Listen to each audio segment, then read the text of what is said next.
اما بعد فاعوذ باللہ من الشیطان الرجیم بسم اللہ الرحمن الرحیم لن ینال اللہ لحومها ولا دماؤها ولکن ینالہ التقوی منکم صدق اللہ العظیم باوز بلند الحق الصلاۃ والسلام علیکہ سیدی یا رسول اللہ الصلاۃ والسلام علیکہ سیدی یا حبیب اللہ الصلاۃ والسلام علیکہ سیدی یا نبی اللہ وعلی آلہ وصحبہ سیدی یا محبوب اللہ تنم فرسود جا پاراز ہجراں یا رسول اللہ دلم پی مردہ آواراز اسیاں یا رسول اللہ ذکر تا خیش حیرانم سیاہ شد روز اسیانم پشیمانم پشیمانم پشیمان یا رسول اللہ چون بازو میں شفاعت را کشائی پر گنہگارم مکن محروم جا میرا در آ جا یا رسول اللہ چو سوے من گزر آری من مسکین ناداری فدائے نقش نالینت کنم جا یا رسول اللہ گنہگارم سیاہکارم شفاعت یا رسول اللہ خراب و خستہ و خارم شفاعت یا رسول اللہ تو غنی از ہر دو عالم فقیر روز محشر عذر ہے من پذیر گر تمی بینی حسابم ناگزیر از نگاہ مصطفیٰ پنہا بگیر میری زندگی کا مقصد تیرے دین کی سرفرازی میں اسی لیے مسلمان میں اسی لیے نمازی میرے نہایت واجب الاحترام عزیز بزرگوں دوستوں، آج اس جمعۃ المبارک پر جو موضوع آپ کے سامنے عرض کرنے جا رہا ہوں وہ ہے ہماری نیت، ارادہ اور سوچ۔ جب آپ ذہن میں کوئی سوچ لاتے ہیں اور اس کے اکارڈنگلی، اس کے مطابق دل سے پختہ ارادہ کر لیتے ہیں تو پھر اس سوچ اور دل کے پختہ ارادے کے اوپر ہمارا مذہب اسلام کیا حکم لگاتا ہے اور اس دل کے ارادے اور پختگی کے اوپر انسان کو کون سا اجر ملتا ہے، کیا اس کو گناہ ملتا ہے، اور پھر یہ جو ہم نیت کرتے ہیں اس کے اندر اگر اخلاص نہ ہو، خلوص نہ ہو، یعنی خالصتاً وہ اللہ کی رضا کے لیے نہ ہو، اس کا وبال کیا ہے۔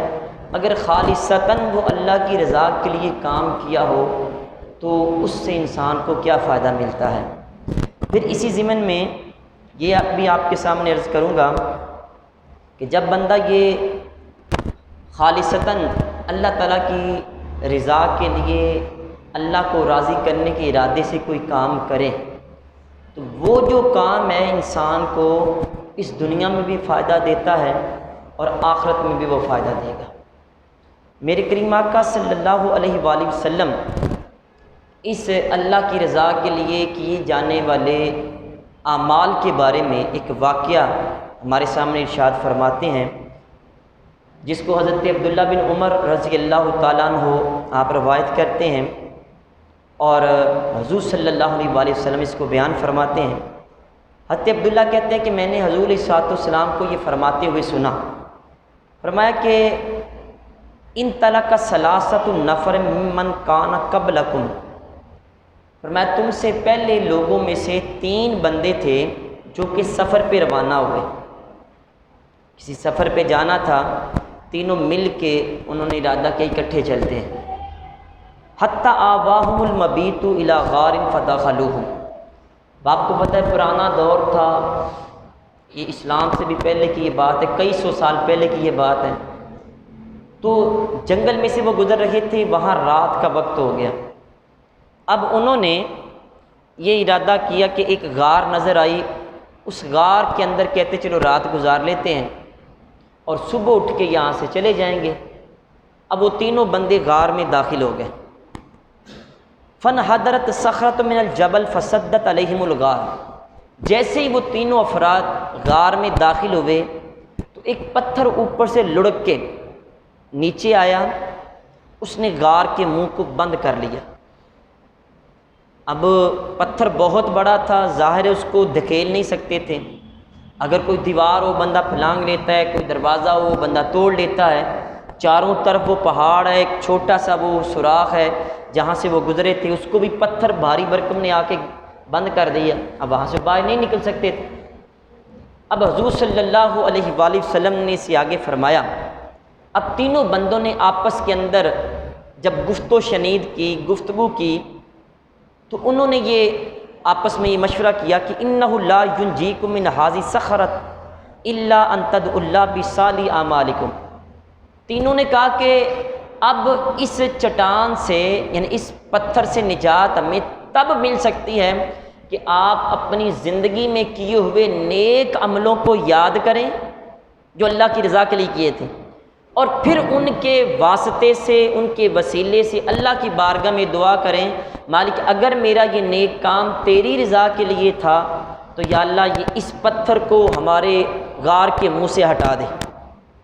اب تینوں بندوں نے جو نیک اعمال اللہ کی رضا کے لیے کیے تھے وہ کون سے تھے؟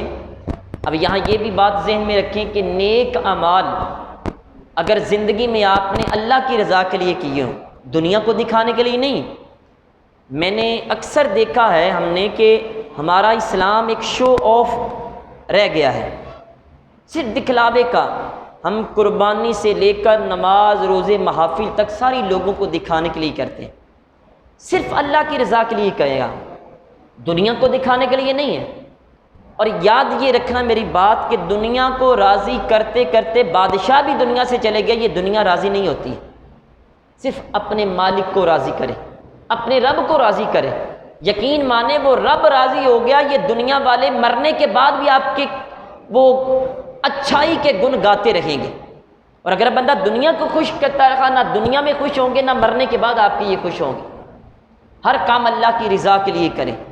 کسی کو 1 روپیہ بھی دیں تو اللہ کی رضا کے لیے، کسی سے اچھا بول بھی بولیں تو اللہ کی رضا کے لیے۔ الحب للہ والبغض للہ، محبت بھی کسی سے کریں تو اللہ کے لیے، اگر نفرت کسی سے کریں تو اللہ کے لیے کریں، پھر دیکھنا زندگی میں فائدہ کتنا ہوتا ہے۔ تو نیک عمل اپنے سامنے رکھتے ہوئے نیک عملوں کے واسطے سے اللہ سے دعا کریں تو اللہ دعا قبول کرتا ہے۔ نیک اعمال کے وسیلے سے دعا قبول ہوتی ہے تو نیک بندوں کے وسیلے سے بھی دعا قبول ہوتی ہے۔ اگر نیک بندوں کے وسیلے سے دعا قبول ہوتی ہے تو سونے مدینے والے صلی اللہ علیہ وآلہ وسلم کی ذات اقدس کو وسیلہ بنا کے بھی دعا کریں گے، اللہ دعا قبول فرماتا ہے۔ اب سنیں ان 3 بندوں نے دعا کیا کی۔ سب سے پہلا بندہ ان میں سے عرض کرنے لگا اللہ کی بارگاہ میں، اللہم کان لی ابوانی شیخانی کبیرانی، عرض کرنے لگا یا اللہ میرے 2 انتہائی بوڑھے ماں باپ تھے، ماں باپ تھے بہت زیادہ بڑھاپے میں چلے گئے۔ یاد رکھنا جب ماں باپ بڑھاپے میں چلے جائیں نا تو آپ کی زندگی کا اہم ترین یہ امتحان شروع ہو جاتا ہے۔ اب وہ گھر میں جو بابا جی ہیں، جو اماں جان ہیں، وہ ہمیشہ بچگانہ حرکات کریں گی، آپ کی کلاس بھی اکثر لگتی رہے گی، آپ کے بارے میں آپ اچھائی کریں گے وہ آپ کی برائی بھی بیان کریں گے، یہ بھی ہوگا، بات بات پہ وہ ناراض بھی ہوں گے، بات بات پہ وہ آپ کو زد و کوب بھی کریں گے۔ اس لیے یہ بڑا ایک کٹھن مرحلہ ہے، اس کو پہلے ذہن میں بنا کے رکھیں کہ ہمارے بزرگ جو بھی کریں گے ہم نے اس کو پازیٹیولی لینا ہے، وگرنہ یاد رکھیں آپ کی نمازیں، روزے، حج، زکوٰۃ منہ پہ دے مارے جائیں گے۔ ماں باپ بوڑھے ہو جائیں تو ان کا امتحان نہیں، امتحان کا آپ کا شروع ہو جاتا ہے۔ ان کے سامنے آپ آرگو کر کے دلیل دے کے ان کو زیر کر سکتے ہیں، ظاہر ہے آپ کی آواز میں بھی وہ بلندی ہے، آپ کے اندر وہ جوش بھی زیادہ ہے، دلائل بھی زیادہ آپ دے سکتے ہیں، آپ ماں باپ کو ہرا بھی سکتے ہیں، لیکن خاموش ہو جائیں۔ ماں باپ انتہائی بوڑھے ہو جائیں، اگر ان کے ساتھ اللہ کی رضا کے لیے نیکی کریں گے تو آگے دیکھیں وہ بندہ عرض کرنے کا یا اللہ تجھے پتہ ہے میرے 2 ماں باپ تھے، انتہائی بوڑھے تھے، وَكُنْتُ لَا أُغْبِكُ قَبْلَهُمَا أَهْلًا وَلَا مَالًا، اور مالک جب میں رات کو دودھ جانوروں کا نکال کے لاتا کام سے واپس آ کے تو سب سے پہلے دودھ اپنے ماں باپ کو پلاتا، اس سے پہلے نہ تو اپنے بیوی بچوں کو پلاتا نہ ہی اپنے غلاموں کو دیتا، غلام بھی گھر میں تھے، بیوی بچے بھی تھے، سب سے پہلے ماں باپ کی خدمت میں پیش کرتا۔ فنا بھی طلب الشجر یومن،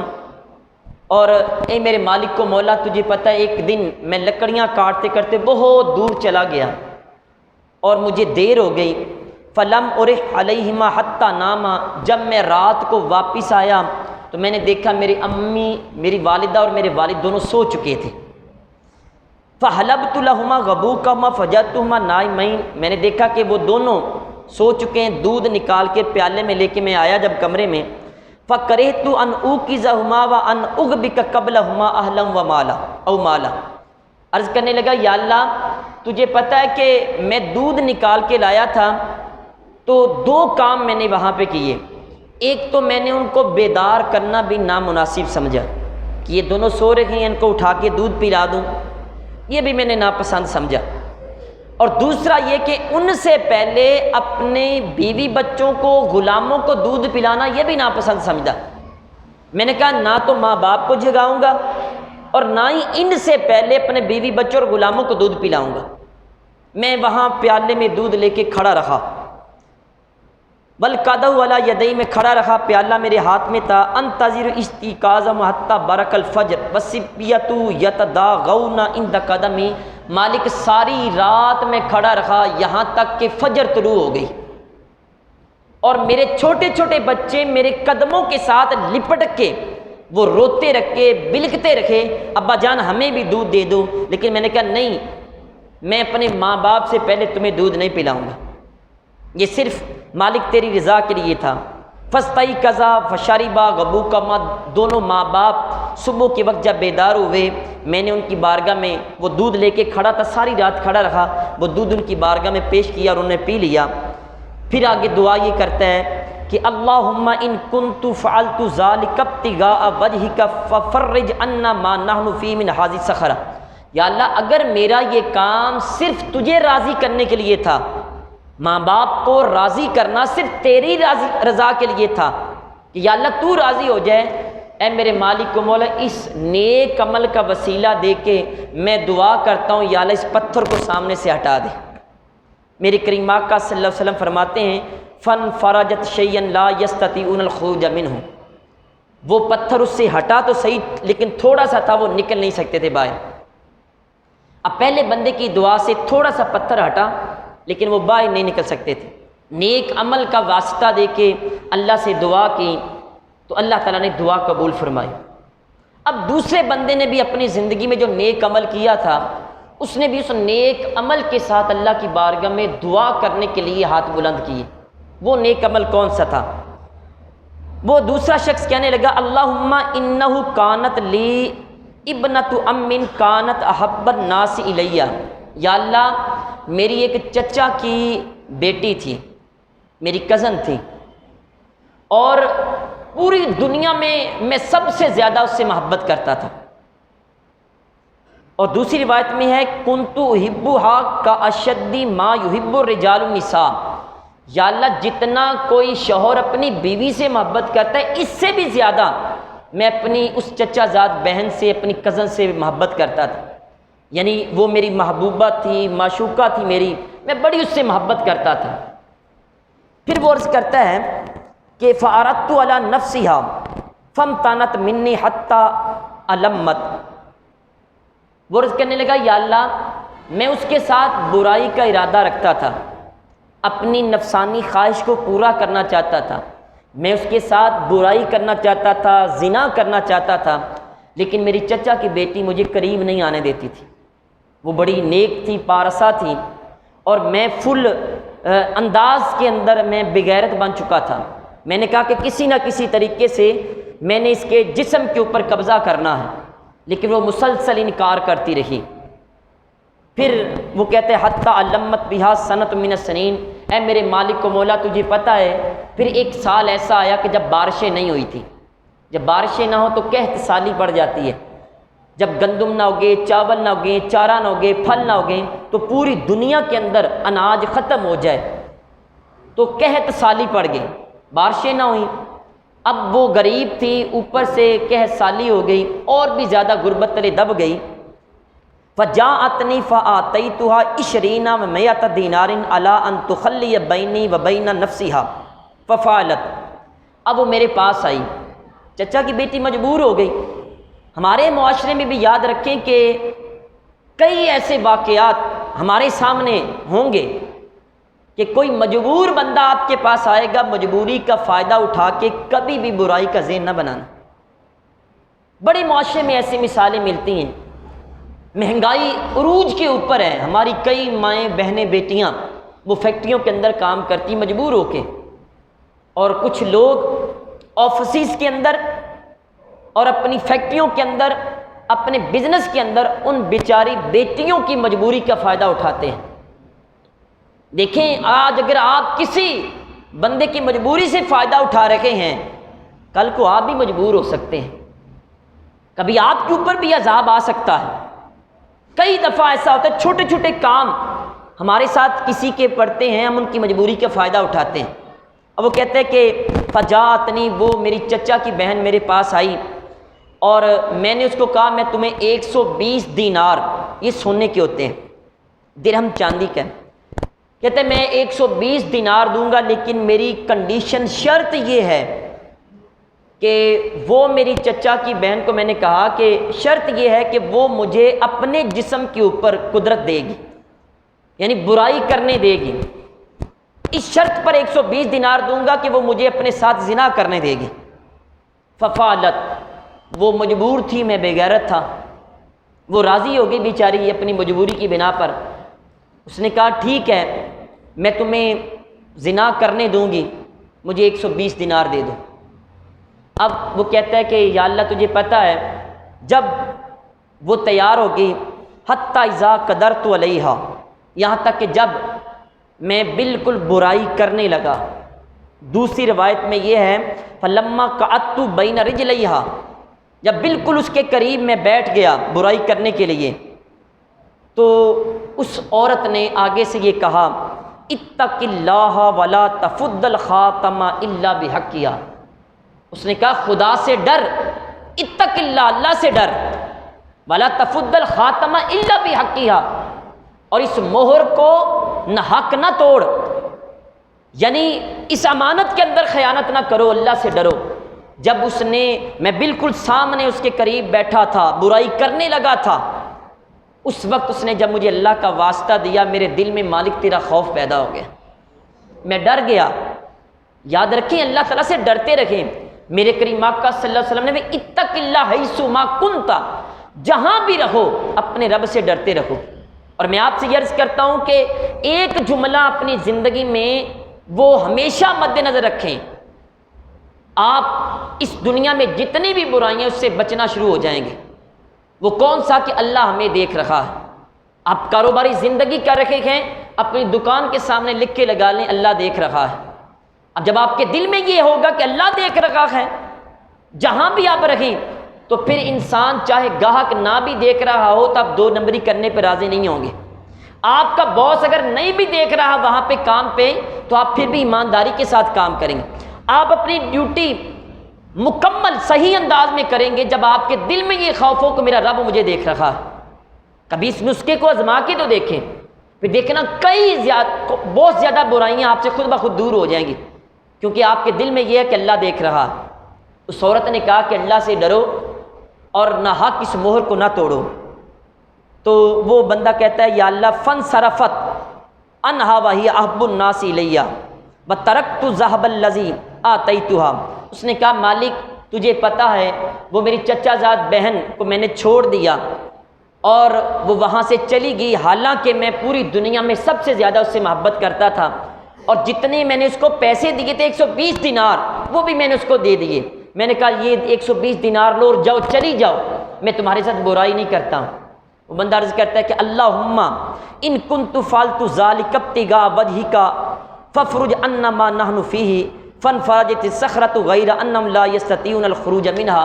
تو حضور علیہ الصلوۃ والسلام فرماتے اس بندے نے پھر دعا کی یا اللہ اگر یہ میرا نیک عمل، یہ برائی کے ارادے کو تیرے خوف سے ترک کرنا،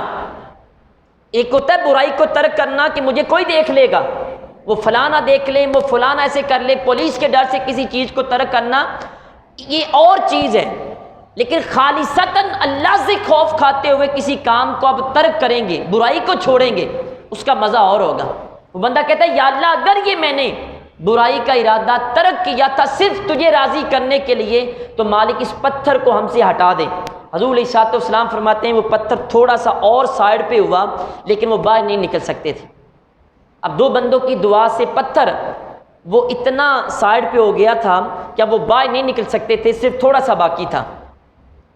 حضور علیہ الصلوۃ والسلام فرماتے ہیں اب تیسرے بندے نے اللہ کی بارگاہ میں دعا کے لیے ہاتھ بلند کیے۔ اچھا، دعا میں جو نیک عمل کا واسطہ دیا وہ کون سا تھا؟ وہ بندہ عرض کرتا ہے کہ اے میرے مالک و مولا، اللہم استاجرت اجراء فآتیتہم اجرہم غیر رجل واحد ترک الذی لہ وذہب۔ یا اللہ، میں نے کچھ مزدور اپنے پاس ہائر کیے، کچھ لوگ اپنے پاس کام پہ رکھے، تو وہ سارے لوگ اپنی اپنی تنخواہ سیلری لے کے چلے گئے سوائے ایک بندے کے۔ اس بندے نے میرے پاس سیلری نہ لی، ویسے ہی چلا گیا، تنخواہ نہ لی۔ اب اس کی تنخواہ میرے پاس تھی، میرے پاس تنخواہ چھوڑی اور چلا گیا۔ اب کہتے ہیں فَثَمَّرْتُ أَجْرَهُ حَتَّى كَثُرَتْ مِنْهُ الْأَمْوَالُ۔ وہ عرض کرتا ہے یا اللہ، میں نے اس کی جو سیلری تھی، اس کے جو پیسے تھے، اس کو آگے انویسٹ کر دیا، میں نے اس کو مزدوری پہ لگا دیا، کام پہ لگا دیا، اور میں نے اس سے مزید کام شروع کر دیا، اس کے پیسوں کو الگ کر کے صرف اسی کا کام۔ میں نے کہا کہ ویسے بھی تو تنخواہ پڑی ہے، چلو اس کو آگے انویسٹ کرتے ہیں۔ تو کہتا ہے کہ مالک، میں نے وہ اس کے پیسے انویسٹ کر دیے اور اس سے آگے آمدنی شروع ہو گئی، اتنی آمدنی بڑھی کہ اس سے بہت زیادہ تعداد میں من الابل والبقر والغنم، بہت زیادہ بھیڑ، بکریاں، اونٹ اور غلام میں نے بنا لیے۔ فجاءنی بعد حین، وہ شخص کچھ عرصے کے بعد میرے پاس آیا جس کی وہ تنخواہ میرے پاس تھی، جس کو میں نے انویسٹ کر دیا۔ فقال یا عبد اللہ ادی الی اجری، تو اس نے آ کے مجھ سے کہا کہ اے اللہ کے بندے، وہ جو میری مزدوری تھی، میری سیلری تھی، مجھے واپس کر دو۔ وہ بندہ تیسرا کہتا ہے فقلت کل ما ترى من اجرک من الابل والبقر والغنم والرقیق، کہتا ہے میں نے عرض کیا کہ یہ جتنے اونٹ، یہ گائے، یہ بکریاں، یہ غلام تو دیکھ رہا ہے، یہ ساری کی ساری تیری تنخواہ ہے، لے جاؤ۔ اب دیکھیے اس نے اس کی سیلری کو انویسٹ کیا، جتنا کچھ بھی آیا تھا یہ اس کا مال تھا۔ آج ہمارے ہاں معاشرے میں دیکھیں کہ یتیموں کا مال، بھائی سگا فوت ہو جائے تو اس کی اولاد جوان ہونے تک وہ کنگال ہو جاتی، بھائی سارا کچھ ہی کھا جاتا ہے۔ یتیم کے مال کو کھانا اللہ تعالیٰ نے ایسے تشبیہ دی ہے جیسے اپنے پیٹ کے اندر آگ بھر رکھا ہے۔ یہ بھی فرمایا کل قیامت والے دن کچھ لوگوں کے منہ سے آگ نکل رہی ہوگی، لوگ پوچھیں گے یہ کون بدبخت ہے؟ فرمایا جائے گا یہ وہ لوگ ہیں جو دنیا میں یتیموں کا مال کھایا کرتے تھے، اور یہ یتیم کوئی ہمسائے نہیں، اپنے ہی بھتیجے بھانجے وہ رشتہ دار ہوتے ہیں۔ میں آپ سے عرض کروں، ایون کہ یتیم کے مال سے کل ساتہ چالیسواں بھی نہیں کروا سکتے، کوئی بچے ہیں وہ مکلف نہیں ہوتے، وہ لگا نہیں سکتے، آپ ان کے مال سے کل ساتہ چالیسواں بھی کروانا جائز نہیں ہے۔ تو وہ غیر کی تنخواہ تھی کسی دوسرے بندے کی، تو اس نے کہا کہ میرے مال مجھے واپس کرو، میری سیلری دو۔ اس نے کہا یہ جتنا کچھ مال دیکھ رہا ہے، اونٹ، گائے، بکریاں، غلام، یہ ساری تیری سیلری ہے، جاؤ لے جاؤ۔ وہ بندہ عرض کرتا ہے اللہ کی بارگاہ میں کہ یا اللہ، اس کے بعد اس بندے نے کہا یا عبد اللہ لا تستہزئ بی، اللہ کے بندے مجھ سے مذاق نہ کرو۔ فقلت لا استہزئ بک، میں نے کہا کہ نہیں، میں تم سے مذاق نہیں کر رہا، یہ ساری تیری سیلری ہے۔ فاخذہ کلہ فاستاقہ فلم یترک منہ شیئا، وہ کہتا ہے کہ مالک تجھے پتہ ہے اس نے ساری بکریاں، اونٹ، گائیں اور غلام آگے لگائے اور ہانک کے لے گیا، کچھ بھی باقی نہیں چھوڑا۔ جب میں نے کہا میں مذاق نہیں کر رہا ہوں، اس نے سب کچھ لیا، چلا گیا۔ اب پھر عرض کرتا ہے اللہم ان کنت فعلت ذلک ابتغاء وجہک فافرج عنا ما نحن فانفرجت الصخرۃ فخرجوا یمشون۔ اس نے عرض کیا کہ مالک، اگر یہ میرا عمل تیری رضا کے لیے ہے، تیری خاطر تھا، ہمارے ہاں معاشرے میں دیکھیں کئی ایسے مزدور ہیں، فیکٹری مالکان ان کی تنخواہیں ہڑپ کر جاتے ہیں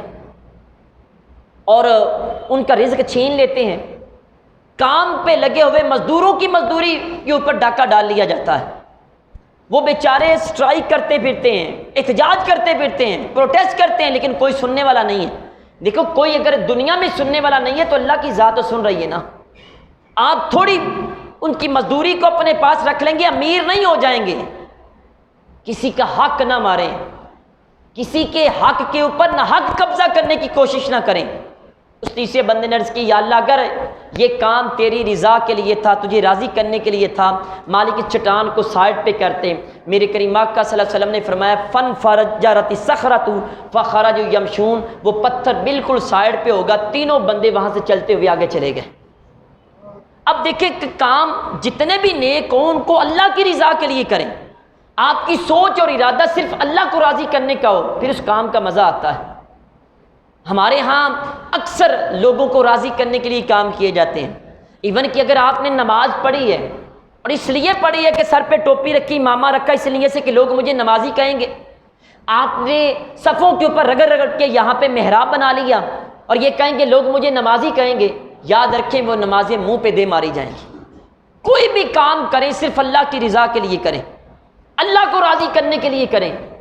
آپ کی سوچ جو بھی آئے اس کے اوپر دل کا ارادہ اگر پختہ ہو جائے پھر اس کے اوپر آپ کے عمل لکھنے شروع ہو جاتے ہیں۔ آئیں میں آپ کے سامنے ایک اور روایت کرتا ہوں۔ حضرت عبداللہ بن عباس رضی اللہ تعالیٰ روایت کرتے ہیں، یہ حدیث قدسی ہے کہ حضور علیہ السلام نے فرمایا جب بندہ دل میں کوئی ارادہ کرتا ہے اس کے اوپر پھر فوراً امپلیمنٹیشن کیسے ہوتی ہے اللہ کی طرف سے، فرشتے کیسے وہاں پہ عمل درآمد فوراً شروع کر دیتے صرف دل کے ارادے کے اوپر، وہ آپ کے سامنے عرض کرتا ہوں۔ حضور علیہ السلام نے فرمایا کہ اللہ تعالیٰ نے نیکیاں اور برائیاں اپنے پاس لکھ لی ہیں، پھر بیان فرمایا کہ فمن ہم بحسنۃ فلم یعملها کتبها اللہ تبارک و تعالی عنده حسنۃ کاملہ۔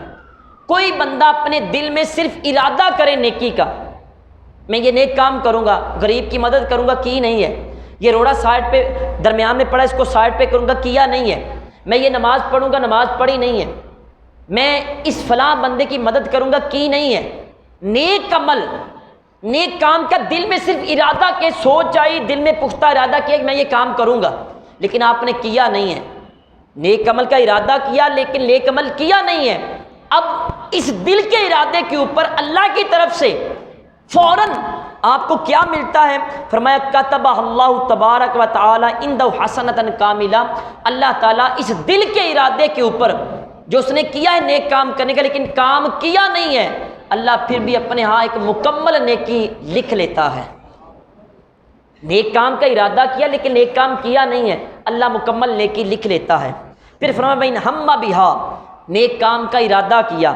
فعملہا، نیک کام کر بھی لیا، یعنی دل میں یہ ارادہ کیا وہ سامنے روڑا پڑا ہے، کانٹا پڑا ہے تو میں موٹر سائیکل کھڑی کر کے اس کو سائڈ پہ کر دوں، کھڑی بھی کر کے سائڈ پہ بھی کر دیتا ہے، میں فلاں بندے کی مدد کروں گا، کر بھی دی، میں فلاں کی ضرورت حاجت پوری کروں گا، کر دیا، آپ نے نیک عمل کر دیا۔ اگر نہیں کیا تو ایک نیکی، اگر کر دیا تو پھر کیا عمل اجر ملے گا؟ فرمایا کتب اللہ عشر حسنات الی 700 ضعف الی اضعاف کثیرہ، اللہ تعالیٰ اس ایک نیکی کو 10 نیکیوں سے بڑھا کر 700 نیکیوں اور 700 نیکیوں سے لے کر کئی سو نیکیوں تک بڑھا کر اپنے پاس لکھ لیتا ہے۔ ایک نیکی کو 700 سے لے کر کئی سو نیکیوں تک اللہ بڑھا کے لکھ دیتا ہے۔ یہ دل میں ارادہ کیا پھر اس کے اوپر بندے نے عمل کر لیا، یہ اللہ کے ہاں ہے۔ اور پھر فرمایا کہ اگر کسی بندے نے برائی کا ارادہ کیا لیکن اس نے برائی کی نہیں ہے، اصل دل میں ارادہ ہوا وہ سامنے غیر محرم لڑکی لگی چلی آ رہی ہے، میں اس کو دیکھوں گا، برائی کی نیت سے دیکھوں گا، اور بندے نے پھر کہا نہیں یار اللہ دیکھ رہا ہے، بندے نے نگاہیں نیچی کر لی۔ مردوں کو پہلے حکم ہے نگاہیں نیچی کرنے کا، ہمارے ہاں تو استغفر اللہ، نوجوان نسل میں یہ جملہ بڑا رائج ہے، ہم تو آنکھیں ٹھنڈی کرنے کے لیے جا رہے ہیں۔ یار کس قدر تم بے باک ہو چکے ہو، میرے رب نے جس سے منع ہونے کا حکم دیا ہے تم وہ تلذذ کے لیے کام کر رہے ہو۔ آپ نے وہ سامنے برائی کو دیکھنے کے لیے نگاہیں نیچی کر لی، برائی کی نہیں ہے، اس برائی نہ کرنے کے اوپر بھی اللہ کے مکمل نیکی اپنے ہاں لکھ لیتا ہے۔ اور فرمایا کہ اگر کسی نے برائی کا ارادہ کیا اور پھر برائی کر بھی بیٹھا تو اللہ تعالیٰ اس کو کئی سو برائیوں تک نہیں، صرف ایک گناہ اپنے پاس لکھے گا۔ عزیز سامعین محترم، دل میں پیدا ہونے والے جتنے بھی خیالات ہیں اور ان کے اوپر جو پختگی کا آپ اظہار کر لیتے ہیں، یاد رکھنا وہ کام کرنے سے پہلے اللہ تبارک و تعالیٰ کے ہاں ان کے لیے وہ نیکی یا برائی کے دفتر رجسٹر کھل جاتے ہیں اور آپ کے نامہ اعمال کو لکھنا شروع کر دیا جاتا ہے۔ اللہ تعالیٰ کی بارگاہ میں دعا ہے اللہ تعالیٰ نیک کام کرنے کا ارادہ ہمیں عطا فرمائے۔ وما علیہ الا البلاغ المبین۔